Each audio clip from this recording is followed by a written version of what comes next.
بالله من شرور أنفسنا ومن سيئات أعمالنا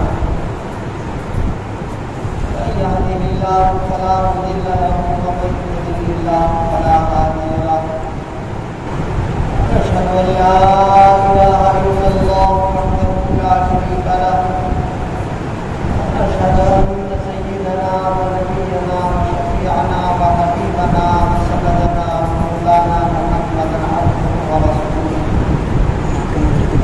صلى الله عليه وعلى آله وأصحابه وبارك وسلم تسليما كثيرا كثيرا أما بعد أعوذ بالله من الشيطان الرجيم بسم الله الرحمن الرحيم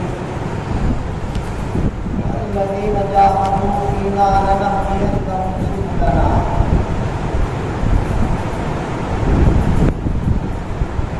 صدق الله مولانا العظيم. بزرگوں اور دوستوں، نوجوانوں، عزیز ساتھیوں،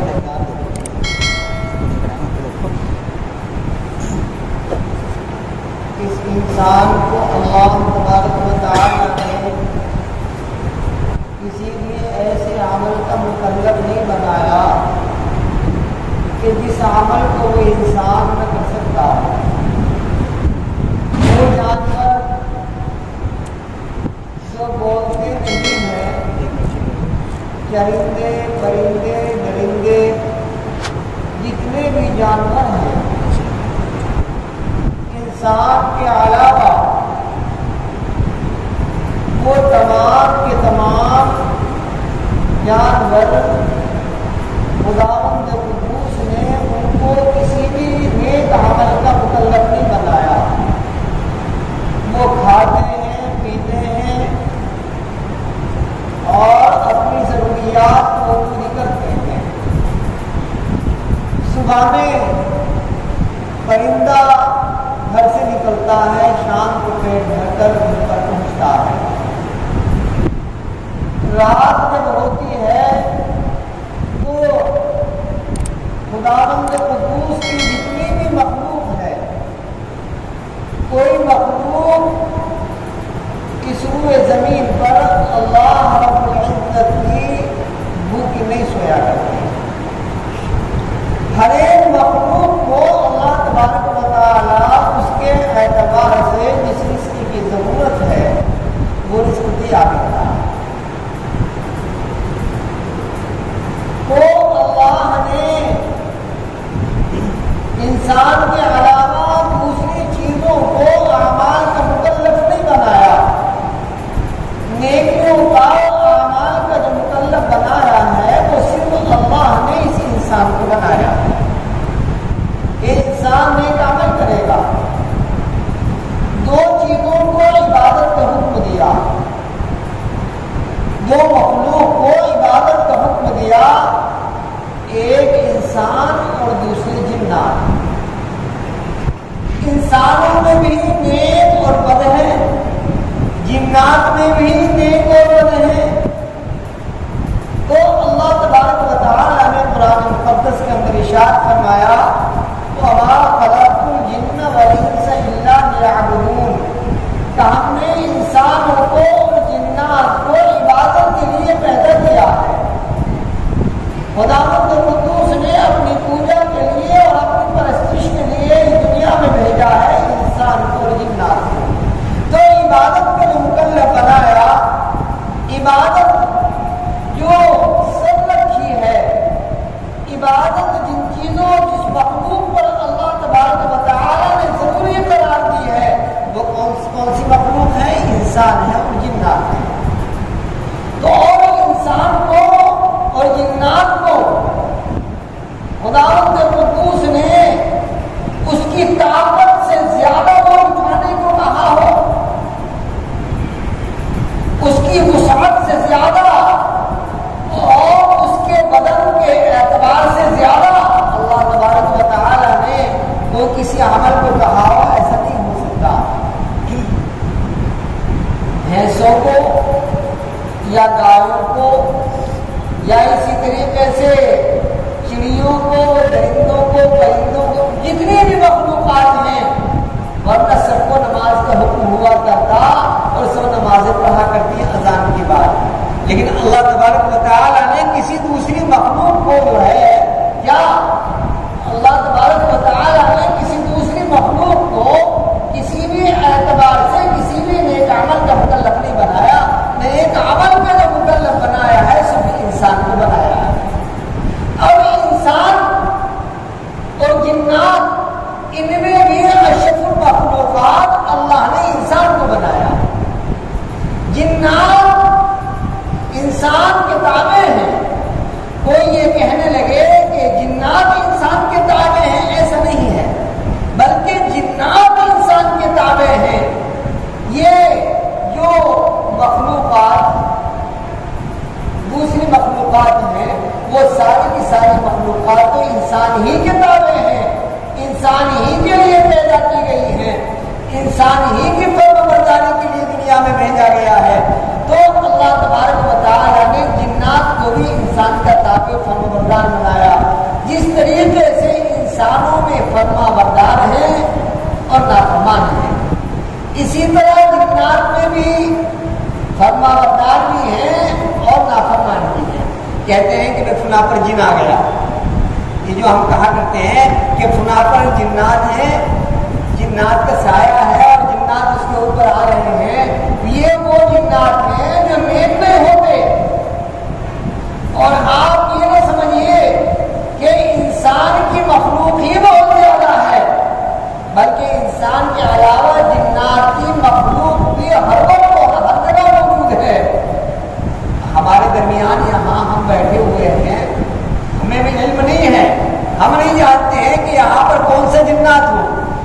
ابھی ایک میڈیا پر ایک بہت بڑا نام رہا مولانا نسیم اختر شاہ قیصر رحمۃ اللہ علیہ کے انتقال پر کہ ان کے جنازے میں جنات نے شرکت کی ہے. اب اس کے بارے میں علماء نے کسی نے کچھ کہا، کسی نے کچھ کہا. جو حضرات موبائل چلاتے ہیں ان کو معلوم ہے کہ مولانا کے جنازے میں جنات شریک تھے نہ شریک تھے، یہ تعلیم بحث رہی. لیکن دارالعلوم دیوبند کا مکمل طریقے سے یہ تاریخ رہی ہے کہ وہاں پر جنات مستقل طریقے سے تعلیم حاصل کرتے رہے ہیں. اب بھی میں نے دیکھا کہ سامنے استاد حدیث بخاری مسلم ترمذی نسائی کا سبق پڑھانے والا سامنے جگہ چھوڑ دیا کرتا ہے. حضرت مدنی رحمۃ اللہ علیہ جب سبق پڑھایا کرتے تھے تو حضرت مدنی رحمۃ اللہ علیہ بھی سامنے کچھ تھوڑی سی جگہ چھوڑ دیا کرتے تھے. پپائی استاد سے بالکل ملا کر کے نہیں پچھوایا کرتے تھے، بلکہ کہہ دیا کرتے تھے ارے تم ہی سمجھ رہے ہو کہ ہم ہی پڑھنے والے ہیں، بلکہ تمہارے علاوہ بھی کچھ ایسی مخلوق ہے جو یہاں دارالعلوم میں پڑھنے کے لیے آیا کرتی ہے. تو کہنے کا منشا یہ ہے کہ اللہ تبارک و تعالیٰ نے اس انسان کو کسی بھی ایسے عمل کا مکلف نہیں بنایا جو انسان نہ کر سکتا ہو. کوئی آج نمازوں کا حکم دیا، زکوٰۃ کا حکم دیا، روزے کا حکم دیا، صدقے کا حکم دیا، یا جتنے بھی نیک اعمال کا حکم دیا ہے اللہ تبارک و تعالیٰ نے، وہ سارے کے سارے نیک اعمال انسان کر سکتا ہے. انسان کیا کر سکتا ہے؟ وہ سارے اعمال کر سکتا ہے. تو اللہ نے انسان کو مکلف بنایا ہے. کوئی آدمی یہ نہیں کہہ سکتا کہ بھائی میں ان تمام کاموں کو نہیں کر سکتا. اس لیے نیک اعمال کا انسان کو مکلف بنایا. اب نیک اعمال کی انسان کو عادت ڈالنی چاہیے. نیک اعمال کی کیا عادت ڈالنی چاہیے؟ عادت ڈالنی چاہیے. کھانے کی ہمیں عادت ہے، پینے کی ہمیں عادت ہے، بیت الخلا جانے کی ہمیں عادت ہے. تو اسی طریقے سے ہمیں اعمال کی بھی عادت ڈالنی چاہیے کہ ہم اعمال کرنے کے لیے اپنی عادت بنائیں. حضرت حاجی امداد اللہ صاحب رحمۃ اللہ علیہ نے اپنے ملفوظات میں ارشاد فرمایا کہ کوئی بھی نیک کام شروع میں ریا ہوا کرتا ہے،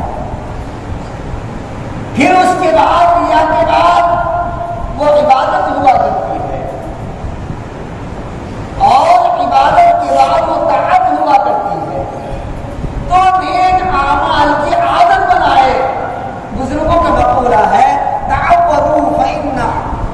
فَإِنَّ فِي الْعَادَةِ بَرَكَةً کہ اے انسانوں ہر ایک چیز کی نیک اعمال کی عادت بناؤ، نیک اعمال کی عادت بناؤ. عادت بناؤ گے تو اس عادت کے بنانے میں برکت ہوگی. اس لیے حضرت تھانوی علیہ الرحمہ کے یہاں ہر ایک چیز کا ایک وقت مقرر تھا. ہر ایک وقت کا یعنی وقت کو منظم کرنا، وقت کو مکمل طریقے سے کس وقت میں مجھے کون سا کام کرنا ہے، کس وقت میں مجھے کھانا کھانا ہے، کس وقت میں مجھے بیت الخلا جانا ہے اور کس وقت میں مجھے پڑھانا ہے.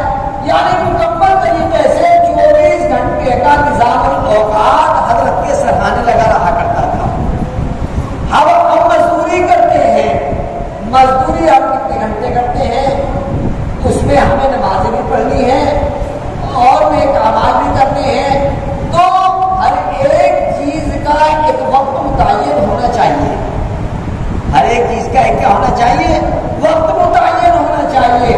اس وقت کے متعین کرنے میں اللہ تبارک و تعالیٰ برکت دیا کرتا ہے. اب کیا ہوا کرتا ہے کہ اب اگر ہماری نماز چھوٹ گئی تو وہی چھوٹ گئی تو چھوٹ گئی. اب نماز اگر کسی کی چھوٹ گئی جماعت سے تو نماز چھوٹ گئی. اب اس کے بعد آدمی کوئی دھیان نہیں دیتا، کوئی توجہ نہیں دیتا. اب جب عادت ہوتی ہے نماز کی تو کہتا ہے یار آج کوئی چیز ایسی مجھ سے ایسی چھوٹ گئی کہ میں نے نہیں کی ہے. جس طریقے سے کھانا کھانے کی عادت ہمیں ہے اور کھانا کھانے کی عادت اگر وقت پر ہم نے کھانا نہیں کھایا تو کہتے ہیں بھائی کھانا آج تم نے تیار نہیں کیا، بھوک لگ رہی ہے، جو کھانے کی عادت ہے. تو جس طریقے سے ہمیں کھانے کی عادت ہے، ہمیں پینے کی عادت ہے اور دوسری چیزوں کی ہمیں عادت ہے، تو اسی طریقے سے ہمیں اعمال کی بھی عادت ہونی چاہیے. کائیں کی عادت ہونی چاہیے؟ نیکیاں کرنے کی بھی عادت ہونی چاہیے. ایسی شکل میں اگر ہمارا کوئی عمل چھوٹے گا، مثلا کوئی تسبیح چھوٹ گئی، کوئی ہمارا ورد چھوٹ گیا، کوئی وظیفہ چھوٹ گیا، تو اس وظیفے کی اور اس ورد کی ہم قدر کریں گے اور پھر دوسرے وقت میں اس کی قضا کریں گے. اس کی کیا کریں گے؟ ہم قضا کریں گے. تو عادت کا بنانا یہ ضروری ہے. بعض لوگوں کو دیکھا کہ وہ ہر عجیب عجیب قسم کی عادت کرتے ہیں. کسی کو ناک پکڑنے کی زیادہ عادت ہوتی ہے، ہوتی نہیں ہوتی؟ کسی کو کان پکڑنے کی زیادہ عادت ہوتی ہے اور کسی کو جو ہاتھوں پر ہاتھ پھیرنے کی زیادہ عادت ہوتی ہے. کہتے ہیں اسے عادت ہے، عادت ہے، کہتے ہیں اسے عادت ہے. اور کسی کو جو ہے ہاتھ صاف کرنے کی زیادہ عادت ہوتی ہے. یہ انسان کی کچھ عادتیں بن جاتی ہیں. ایک آپ کو ایک بات بتاؤں، تاریخ ابن خلدون اور تاریخ ابن خلقان ہم پڑھتے ہیں، مولوی لوگ اس کو کہتے ہیں تاریخ ابن خلقان کہتے ہیں اور تاریخ ابن خلدون کہتے ہیں. اصل میں عربی کا لفظ ہے. یہ کہاں کا لفظ ہے؟ یہ عربی کا لفظ ہے. اصل میں خلقان، لام کے نیچے زیر ہے اور آگے خلدون. تو یہ بات میں کانا کا استعمال، عربی میں کانا کا استعمال کیا کرتے تھے. عربی میں لفظ کانا کا زیادہ استعمال کیا کرتے تھے. ایک ہی استاد نے کہا کیا کانا کا استعمال کرتے ہو؟ ارے لفظ کانا کو چھوڑ دے. تو اب انہوں نے جب تاریخ لکھی تو تاریخ کا نام ہی رکھا گیا تاریخ ابن خلقان. ایسے ہی وہ عربی میں دونوں کا استعمال کیا کرتے تھے، دھونا کا استعمال زیادہ کیا کرتے تھے. تو استاد نے کہا ارے خلدون، ارے لفظ دون کو چھوڑ دے. ہر بات میں دون کہتا ہے، ہر بات میں دون کہتا ہے. جیسے ایک صاحب نے طوطا پالا تھا، تو اب طوطا جب پالا تھا تو اس نے جو ہے وہ اس کو سکھایا کہ جب بھی کوئی تیرے پاس آیا کرے دریچے شک کہا کرے. اس میں کیا شک؟ دریچے شک، دریچے شک، اس میں کیا شک، اس میں کیا شک. یہ فارسی کا ایک مقولہ سنایا. تو اب اس نے کہا بازار میں لے جا کر کے کہ میرا طوطا جو ہے وہ بہت بہترین قسم کی فارسی بولنا جانتا ہے. اب اس کے اندر آیا، خریدار آئے اس کے پاس، آنے کے بعد کہنے لگے خریدار کہ بھائی اے طوطے تو فارسی بولنا جانتا ہے؟ تو اس نے کہا فارسی میں دریچے شک. کہ تیرا مالک کیسا ہے؟ کہ بہت اچھا مالک ہے تیرا. دریچے شک کہنے لگے آپ اچھا بھائی بہت ہی زیادہ بہترین قسم کا طوطا ہے بھائی طوطا کا جو روٹا ہو طوطے کو جو روٹا ہو وہ طوطا ویسے ہی روٹا کرتا ہے. احمد آباد میں جب میں ایک مرتبہ گیا تو ایک صاحب کے یہاں طوطا تھا, ایک صاحب کے یہاں طوطا تھا اور طوطا تقریباً 20 سال تک ان کے گھر طوطا تھا. میں کمال کر کے ڈال دیا. اب ظہر کی نماز کا وقت جب آیا تو ہم جانے لگے تو وہ بولنے لگا. تو میں نے بھی کیوں بول رہا ہے تو انہوں نے بتایا کہ یہ کہہ رہا ہے مہمانوں کو کہاں جانے دے رہے ہو, انہیں چائے تو پلا دو, انہیں چائے تو پلا دو, انہیں چائے تو پلا دو. میں نے کہا جی معاملہ ہے. یعنی وہ طوطا اور جب ہم گئے تو میرا زور زور سے ناچنے لگا اور بڑی وہ سے کیا کیا کہہ رہا ہے بھائی ہم تھوڑی سمجھتے اس بات کو. تو انہوں نے بتایا ان کے گھر والوں نے بتایا میں تمہیں سلام کر رہا ہے چاچا چاچا چاچا چاچا کہہ رہا ہے سلام کر رہا ہے. تو انہوں نے بتایا گھر والوں نے جب کوئی مہمان آتا ہے تو یہ اس کو سلام کرتا ہے. یہ طوطا کیا کرتا ہے اس کو سلام کرتا ہے. کم از کم تم اس کے سلام میں جاؤ وعلیکم السلام تو کہہ دو. اب ہم نے کہا وعلیکم السلام وعلیکم السلام وعلیکم السلام. تو جب وہ طوطا چپ ہوا تو اپنی زندگی میں ہم نے ایک مرتبہ ایک طوطا دیکھا ہے کہ طوطے کی رٹت والا معاملہ ہے. طوطے کو جو پڑھاؤ ویسے ہی وہ پڑھتا ہے. اسی طریقے سے بزرگوں اور دوستوں جب ایک طوطا اپنی عادت کو کسی بنا لیتا ہے تو بزرگوں اور دوستوں ہم نیکیوں کی جب کوئی عادت بنا لیں گے کیا چیز کی عادت بنا لیں گے نیکی کی عادت بنا لیں گے اچھائیوں کی عادت بنا لیں گے تو بزرگوں اور دوستوں اس نیکی کے چھوٹ جانے پر ہمیں درد ہوگا. اس نیکی کے چھوٹ جانے پر ہمیں درد ہوگا. نماز چھوٹ گئی تو چھوٹ گئی, نہیں واپس اب چلی گئی تو چلی گئی, اب یہ واپس نہیں آنے کی نہیں ایسا نہیں. اب نماز اگر ہماری چھوٹ گئی رات کو 12 بجے بھی وقت یاد آیا کیا وہ آج ہم نے عشاء کی نماز پر نہیں پڑھی تو جب عادت بنی ہوئی ہے تو رات کے 12 بجے بھی وہ عشاء کی نماز پڑھے گا. کیوں؟ اس کو نماز پڑھنے کی عادت بن گئی ہے. نماز پڑھنے کی بن گئی ہے عادت بن گئی ہے. اس لیے بزرگوں نے جو کہا تحولوا ارے اے لوگوں نیکیوں کی عادت بناؤ. نیکیوں کی کیا بناؤ عادت بناؤ. فإن فی العادۃ برکۃ کیونکہ عادت میں ہر چیز میں برکت ہے. ہر چیز کے عادت میں ایک برکت ہے. حضرت تھانوی رحمۃ اللہ علیہ جب بیان قرآن لکھ رہے تھے بات علمی ہے. حضرت تھانوی رحمۃ اللہ علیہ بیان قرآن لکھ رہے تھے تو حضرت شیخ الہند رحمۃ اللہ علیہ جو ان کے استاذ تھے وہ تھانہ بھون پہنچے ملاقات کے لیے.